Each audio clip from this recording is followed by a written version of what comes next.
Hey there, everybody. Welcome into this edition of Extra Time. Craig and I in the ESPN FC studios. Julian Laurent, Shaka Hislop, and Ian Dark joining us as well. All right, we've got some questions here. Let's get right to them. Craig, who do you think is a better fit? Like when you start it that way. What?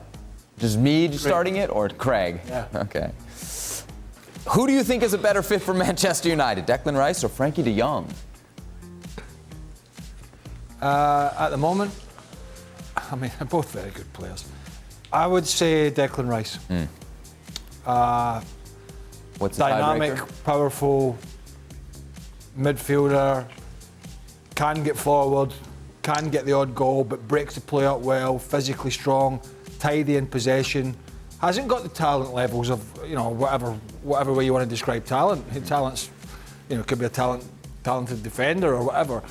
Hasn't got the skill set in an attacking sense that Frenkie de Jong has, but has some really good dynamic midfield attributes that I think they're missing. So I would say Declan Rice. Ian, de Jong or Declan Rice? Who would you rather have in the Manchester United team? Undoubtedly Declan Rice. I think they should have really gone hard for him last summer. He'd have given them dynamism and drive through the centre of midfield. So, that's a miss really for as far as Manchester United are concerned. Whether West Ham would have sold, of course, that's another matter. Oh, these ones are always tough. It's interesting, David Moyes said a few weeks ago or a couple of months ago, well, some of these clubs had the chance to get him cheap. And when he meant cheap, he probably meant like 100 million. Yeah. What do you think it is now? Well, I don't know, maybe it was a bit less. Yes, yeah. Million, but 40 or 50 and now. not going for anything less than top dollar. So pick one, bench one, drop one for our next question. The three options are Pirlo, Scholes, and Xavi. Jules. Pirlo, Scholes, Xavi. Pick one, bench one, drop one. Look at that face. I don't understand the question. What do you mean? So you can pick one. So there's a game on today. Yes, and one's in your Jules team. has to pick. One's in your bench Yeah. and one's left out entirely. Okay. Jules? I start Xavi.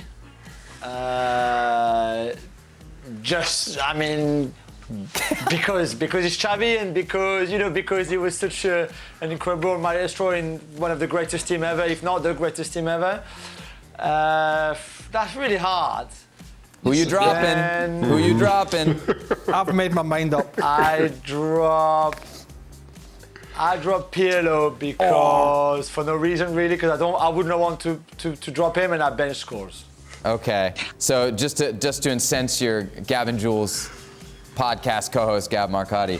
Yeah, exactly. Who you dropping?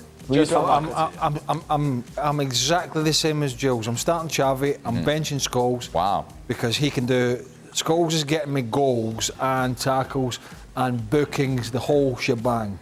And I'm dropping Pirlo. So why, if you love Scholes so much, why haven't you put him ahead of Xavi? I didn't say I love Scholes so much. Well, I just loved him a little bit over Pirlo. Right. Okay.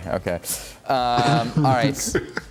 Shaka, let me get your take on this. Give us your 1, 2, 3 there. Who you picking, who you benching, who you dropping? Yeah, now I'm with the boys. 3 out of 3 here. I mean, we had one of these yesterday, but this is even tougher.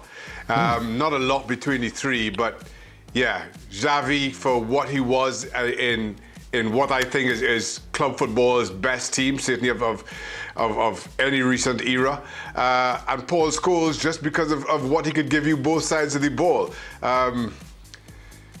Just saying the words that I'm dropping Pirlo just doesn't seem to add up somehow, but I guess I have to. Well, to be fair, you've dropped enough in your time, haven't you? That's a goalie joke for those that weren't paying attention. Yeah. I'm not a good one. Not a good one either. Yeah. Well, I liked Well, they're not. They usually aren't. Well, I liked it. Made me chuckle. Ian, you've traveled all over the world in first class. Our next question then seems perfect for you. What was your worst flight experience? Taking off from Athens airport one day and they abandoned the takeoff. It seemed to me at pretty much full speed when we were about to take off. It obviously wasn't, but my goodness me, that was horrific. And then we all had to get off the plane because they said there was a technical fault. And then we had to get back on it half an hour later, and I took quite a lot of persuading to get back on it. Quite a lot of persuading. That means a couple of drinks at the bar. Is that how they do it? Yeah. We were flying out in Miami years and years ago. But it was I think it was just before Euro '96.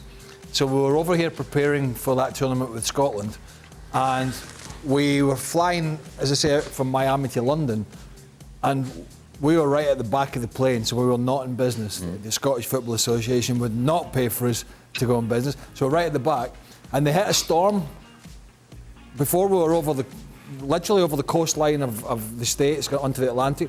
We hit a storm, and the back of the plane felt as if it was it felt as if it was just going left to right. Not good. But however, most of us were trying to play it out as if we were the big tough guys. And they shall remain nameless. Oh, come on, what's... No, but there was a couple of, at least one or two of our crew started crying and had to be taken up to the pilot eventually to be rest assured. Once the turbulence had ceased, they were then taken up to the pilot like children, and the pilot had to assure them that we were... And if the pilot hadn't assured them, what would they have done? They came back and cried. Yeah, okay. Come back with the... That's true. We were frightened of flying anyway, and this, honestly, but it was shaking. Shaking a lot. They had to drive Dennis Bergkamp all around Europe. Do you remember? Because he wouldn't fly after 1994. Poor old Vic Akers, the kit man. I think he did thousands of miles even in the UK driving Dennis to games. Yeah, he wouldn't get on a flight. See. For Jules, how do you handle Gab when he gets as excited as he did in the last podcast? And for those that didn't hear the last edition of the Gab and Jules podcast, give us the Cliff Notes. What happened? Yeah, he got very excited and animated over Dortmund and Marco Rose and the tactics and the diamond midfield and Daniel Malen and all the defending and everything, and his face got redder and redder, and I was literally crying my eyes out. I was like, I didn't expect the rain. He didn't say anything before. I knew there was a question in the quick hits of a Dortmund, and I know what he thinks and how he feels about Dortmund, but I never thought he would get that animated and frustrated and was like, no, but I've got enough now, and I've got enough now. And I was like, all right. I really hope Marco Rose and Michael Zorc and everybody at that club, Watzke, because he literally slaughtered everybody. Rose and Zorc and Watzke and everyone. It was great. Great moment of television. Did you catch that episode? I didn't know. No, not yet. It's in the queue. He'll get a thrombosis, that man, if he continues the way he's going. Yeah, his 0 to 60 is very, and I say that as somebody with a 0 to 60 that is very anyway, high. I tell you what, I switched on the show yesterday. What day is it today? What day is it today? Tuesday is today. Tuesday. Monday, I switched on the live show, and I was very pleased to see Mr. Hislop back in the studio. And fully shaved. You were calling for him to shave, and you got your wish, didn't He you? was back in, he was dressed up, he was all was good. All right, our last question here is actually for me. But throughout, Craig. What? I've been well throughout. But I think it has to do with something you asked, Craig. Sebastian, why do American journalists ask if players talk about their possible transfers with the national team manager? Why do American journalists ask the players? Who's an American journalist? So we had an interview with you and Ricardo Pepi Yeah. on Football America. It's a very popular program, also available to people on ESPN Plus in the United States. Yeah. My co-host Hercules Gomez. And you didn't like one of the questions we asked Ricardo Pepi? No, I did not like it. Well, you ranted about it for 5 minutes on Extra Time. I think you didn't like it. I did not like the question. I just wondered about its need. Right. So the question was basically, hey, did you talk to Greg Berhalter before you... And then you've since asked every European pundit on the show, and they've all said no. I haven't asked anybody on this You show. did, you have. Did I? Yeah, we've asked everybody. Okay, you did. Jack, I didn't. Stevie, Jan Fjotov, Robbo, everybody. Never talked to a national team manager, just not a thing. Well, not about a transfer, no. Right. I never rang Craig Brown and said, hey, I'm leaving Chelsea. I'm going to Celtic. What do you think? Because I didn't care what he thought. Okay. I just did it because it was what was best for me. Right. And then if you get in you play well, you get in the national team. Right. And then when I went to Derby from Celtic, I didn't ring him and go, I'm going back to England. Where do you think I should live? Did you seek out anybody's advice? Do you know any good houses in the Nottingham area? Did you ever seek out anybody's advice for those big moves? Not advice. There you go. So you weren't looking for anybody's advice, but somebody who was looking for advice, Well, there's a you'd thing- call your national team manager. They got a pretty good idea. At some point in life, you've got to make some decisions for yourself. And data from other people is just useless. I hadn't data. Yeah, whatever. What data do I need to get on a flight and go and negotiate a contract?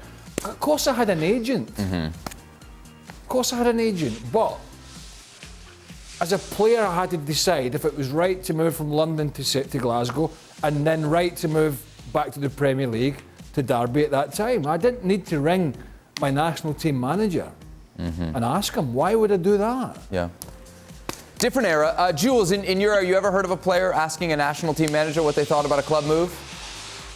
Look at Shaka's face. I know of players who've asked Deschamps, for example, who were not playing with their club, you know, it's very different to asking, you know, do I move to Augsburg? Yeah, it's not permission.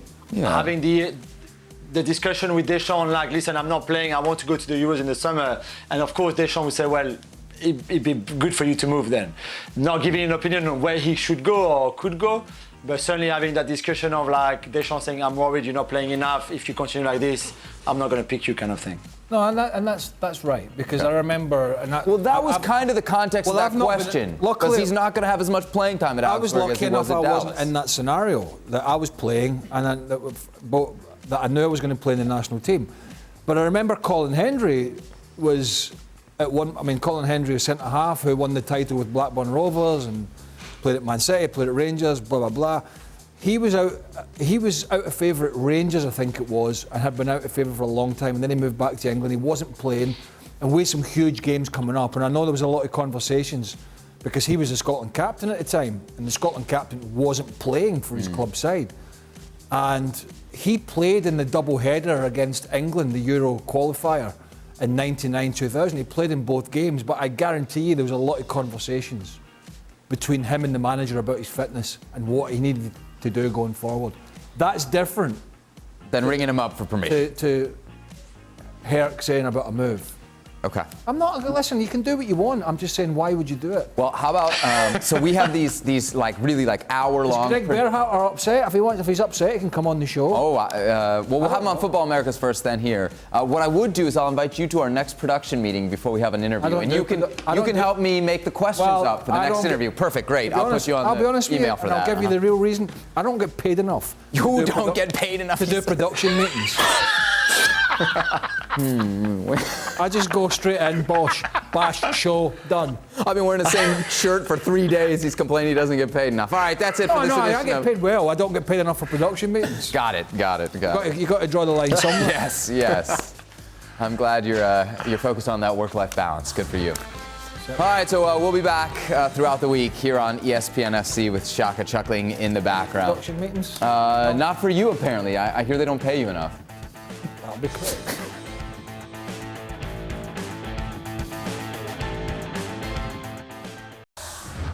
Well, thank you very much for watching ESPN on YouTube. For more sports highlights and analysis, be sure to download the ESPN app. And for live streaming, premium content, and let's not forget as well, ESPN FC 7 days a week. Subscribe to ESPN Plus.